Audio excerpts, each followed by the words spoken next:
I've always painted all my life, and I have did formal studies in painting and did graduate work at UBC, and my subject matter has always been to do with the soul, the journey of the soul, and how you grow in closeness to God, and the sense of God in the environment and in your heart and soul. So my work has always been an expression of this, and I went along my merry way until about 1999, and I took a course. Somebody asked me to take a course on writing icons, and so I did, and I was interested, became interested in it, and then somebody asked me to paint another one for a church in North Vancouver, St. Stephen, the first martyr.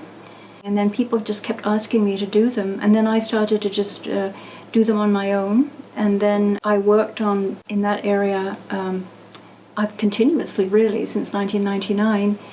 And then in 2003, I heard about this Epiphany Sacred Arts Guild that was starting up, of other people who were sacred artists, and I joined them, and I've been working with them ever since, and there's about 20 of us.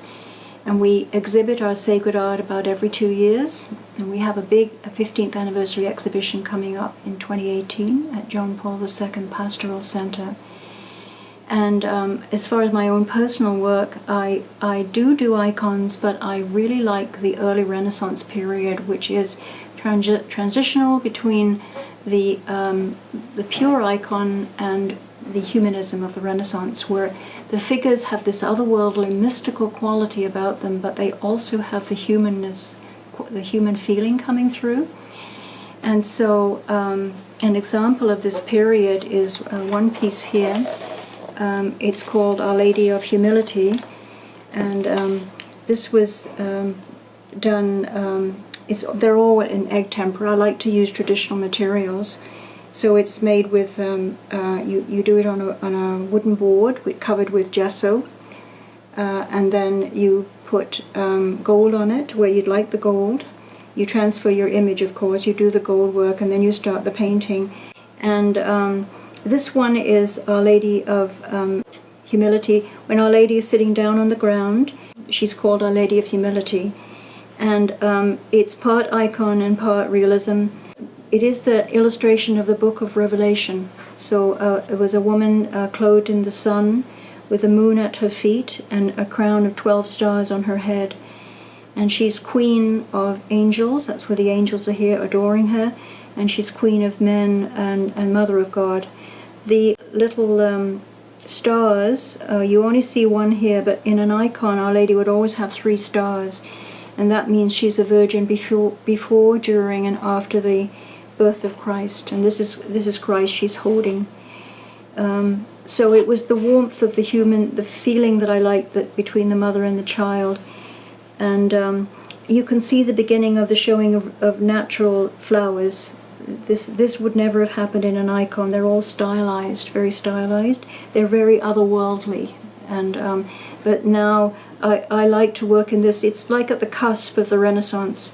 This was completed originally in 1393, and it's in the National Gallery of London, but I did a replica of it, and I did some changes in it as well. So when in an icon, they're like, they're images that they teach theology. And so when you look at this piece, you're learning theological truths. And the icon does in pictures what the scripture does in words. So, in a sense, it's a sacramental, and, well, it is a sacramental. They're blessed. They can be used in churches, or they can be used at home in prayer corners. And this is actually more of an Eastern church tradition, but there's a great revival now in the icon, and much more interest in it in the West than there has been formerly. In the West, we had the Renaissance, and so the images became much more natural and more, realistic. But in the Eastern tradition, they didn't have the Renaissance, so in the churches, they always maintained this style of painting. These icons are windows into eternity, and they are channels through which the person who looks at the icon, the image, then enters into communion with God, and then God also, through the image, enters in communion with the person viewing the icon. So those are examples of work that I do. I'm currently working on a piece that's also early Renaissance, and it's called The Coronation of the Virgin, and it's much more complex. It's very big, and it's painted originally in 1340 to 1350 by a man called Giacomo di Mino, who worked in Siena in the early Renaissance. And it will be similar to this, but much more ornate and decorative. And the original would have been a part of an altarpiece, triptych, which is a 3-part painting. There will be a main panel with 2 side wings. I'm taking the main panel and enlarging it. But this would have been in something called a Lady Chapel, which is a side chapel in a church which honors Our Lady. They were quite common in the 13th to the 15th century. You know, I worked in the secular world painting all my life, but I was inspired to do them. It comes from within. So there was a sort of a natural leaning towards the expression of spiritual love, of divine love. And so I just decided to make the plunge and work directly into work which actually supports the Catholic Mass, the liturgy.